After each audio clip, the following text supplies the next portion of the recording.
And with that, we continue Pac-12 Women's Basketball Media Day. Sharman Smith, the head coach of the Cal Bears. You had some good moves walking to the stage. That was nice. Your shoulders are loose for this early in the morning. Sharman, it's great to see you. I know every year around this time there's just so much hope and excitement about the group that you have and what is possible. 6 newcomers, one of whom is here today, so we'll talk about Marta in a minute. But just if you'd open up with kind of the state of the program and what excites you most about this current group that you've got coming into the season. Yeah, thank you. Happy to be here. It's good to see you both. We are extremely excited about this season. As you mentioned, 6 newcomers, 7 returners, and just a really good group that's extremely close already. I'd say the best chemistry we've had in my tenure as head coach at Cal, which makes me really happy. They have me smiling all the time. Not all the time, but you know, they're working really hard, and I think this is going to be a great season for us. And the word that when we've talked about your team, versatility just keeps coming up. What does that mean, and how will that translate into some wins? Yeah, that means, you know, multiple ball handling options, shooters all over the floor, several really active and aggressive defenders. I mean, we can really just do it all right now. And I'm excited about the pieces that we've added, and I'm excited about the way the returners have continued to develop and grow. And now it's our job to figure out how it all fits together. All right, we're going to open it up to questions from the media. If you have a question, please raise your hand and we'll bring you a microphone. Matthew on my right, then we'll go one over. Over here, Coach. Hi, Matthew Walter from The Next. How are you? I'm doing great. How are you? Good. I wanted to ask you, bring in 4 transfers, 3 of whom played over 1,000 minutes at their last school, and Marta, who obviously played at a high level at the SEC. How have they fit so far with your group, and just how do you see them playing a role with this team this year? Yeah, great question. I see them having a huge impact. I mean, you think about Camille being one of the most prolific three-point shooters in the country. Isla Lane, who's dominated and commanded a double-double on the low block. Marta, you know, playing at Tennessee, a winning program, you know, and KK being with Gonzaga, she's cut down nets. I mean, we brought in dogs, we brought in shooters, we brought in winners. We have it all. Over here on my right.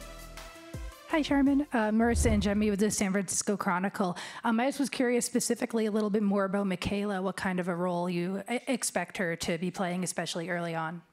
Yeah, I mean, she's just so versatile. You know, you speak to that piece. She can be a ball handler. She's a great rebounder. She's a great three-point shooter.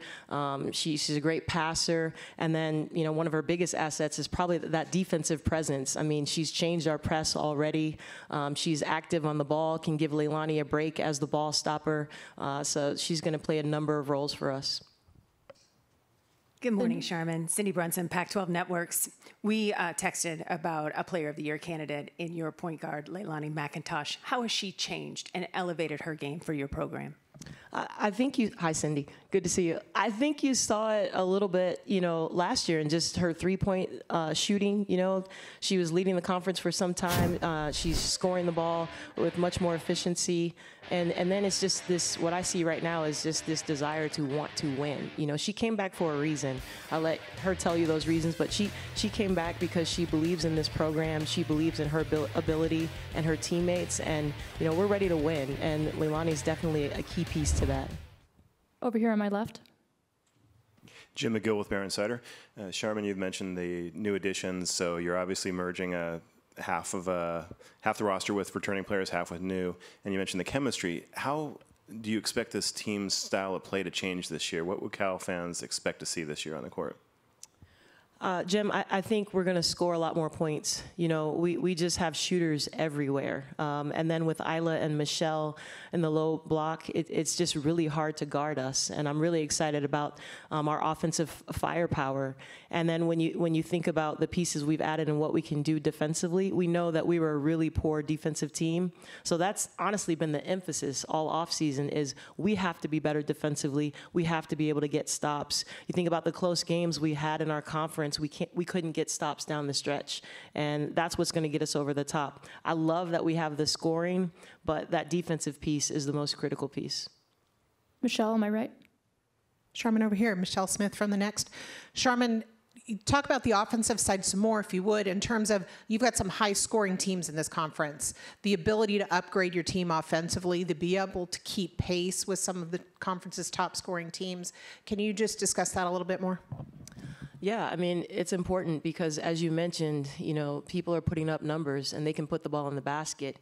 And, you know, not that we even know a starting lineup just yet, but when you think about Kemry Martin and Camille and Leilani and Emiya and Lulu Twidell, a freshman from Australia that you guys will get to know, Marta, Claudia, they're all three-point shooters. They're all versatile. They can all attack, get to the rim. So, as I've mentioned, we've got scorers all over the court. And Isla has been used to being double and triple teamed, right? You can't do that with us because we have people who can knock down shots. So it's going to open up things for her just to dominate and have one-on-one coverage. Michelle's going to be loose in the middle because we have all of these shooters around these two great low block players. Alexa, am I right?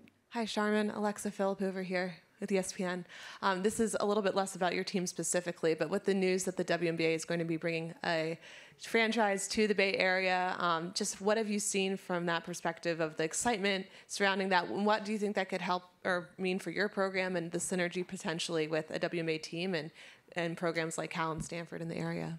Yeah, I was so excited. You know, Mary and I were at the press conference, and I had a lot of, you know, just enthusiasm surrounding it heading there. And then when you get there and you see the video of Steve Kerr and you hear, you know, the owners talk about what this means and, you know, Kathy, the commissioner, talking about expansion, I had chills. Like, it was a really, really special moment. And I think about all of the players out there who we know are talented enough to be in the WNBA and don't have a roster spot, right? So that's number one. Like, we need more teams because we have too much of our talent sitting on the sidelines. And so I'm really happy for that reason. And then for that team to be in the Bay and to practice in Oakland, who desperately deserves a team, right? I'm extremely excited. And to have my young women be able to, I don't know, go get some runs in with WNBA players, go get up shots with WNBA players, that synergy that you talked about, it's definitely going to be something that we'll take full advantage of. Charmin, you played on 2 WNBA expansion teams in Minnesota and Seattle. What does that experience, what did that bring to you as a coach? Yeah, I mean, playing in the WNBA is just a phenomenal experience, right? Getting paid to play basketball at the highest level, I'll never forget that. And Marta and I were actually talking about it over dinner the other night. She's asking me about my time in the league. And, you know, my experience wasn't all rosy, right? And I told her, like, hey, I was no Sue Bird, right? So the way I got treated in the league was a lot different. But I still appreciated the opportunity, right? And to say that I was a WNBA player, to guard players like Tina Thompson and Cheryl Swoops, and oh yes, I guarded Cynthia Cooper, right? I mean, it's just incredible. And, you know, I'm glad that I have that opportunity, and I like to be able to share that experience with my players and talk to them about, you say that's your goal, well, let me tell you what that looks like and the work that it takes. Yeah. We've mentioned Marta a few times, and she and Leilani are here with you today. We're going to hear from them in a minute. But I'd love for you to give us kind of the scouting report. We know what she brings sort of as a player. We've read about her, but who is she as a person? What can you tell about Marta, and what is she going to bring to your program from that perspective? Yeah, I mean, I'm expecting Marta to be a leader. I think, you know, she has some adjusting to do, just getting used to, you know, California being here with this new team and the differences. But this is a Bay Area kid. I mean, she's Berkeley all the way. I think she's loving it out here. And, you know, she brings a competitiveness, a fight, a grit, you know. She knows where we were ranked.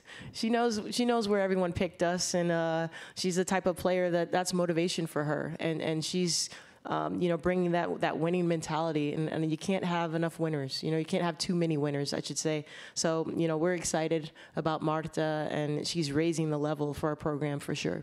Charmin, I know we've talked about Leilani and that she doesn't get enough praise for the player and the person that she is. And in a league of superstars, she doesn't get a lot of shine. But, you know, to go from a 22% three-point shooter her freshman year to 38%, one of the best in the country last year, and she's sort of the linchpin for what you've been able to assemble. What has she meant over the course of 5 years for you?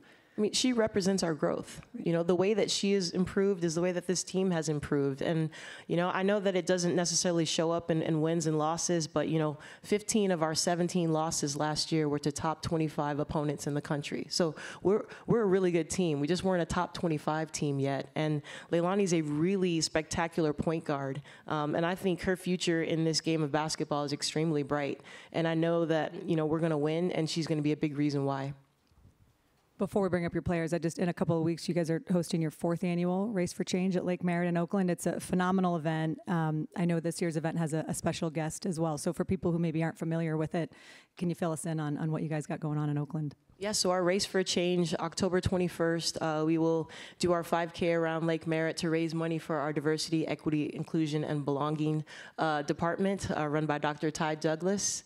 And John Carlos will be our special guest there. So our commitment to social justice and you know, helping our communities is legit. It's something that we will continue to do, and I invite you all to come out. If you can't walk with us, then I know that you can click on the QR code on our website and make a donation, because it's a really important thing for us, and we're extremely passionate about it. All right, and one final thought before we bring out your players. Anything that you want to say about Leilani or Marta as we bring them up and put them in the spotlight here? Anything we should ask them? Oh gosh, you know, I just love this group. You know, we've got a really special team, and as I said before, it's fun to be around them. I've said I've got no problems with who rooms with who on the road because they love one another, and you're going to see the personalities here with these two. You're going to get to know them well. Love it. All right, well, let's get to know them well right now. Leilani McIntosh, Marta Suarez. Charmin, thank you so much. It is great to catch up with you as always. Thank you. And we'll talk to you soon. All right, ladies. Good luck, y'all. Welcome. Hi. Hi. Hi. Great, smooth transition, perfectly done, well said. Marta.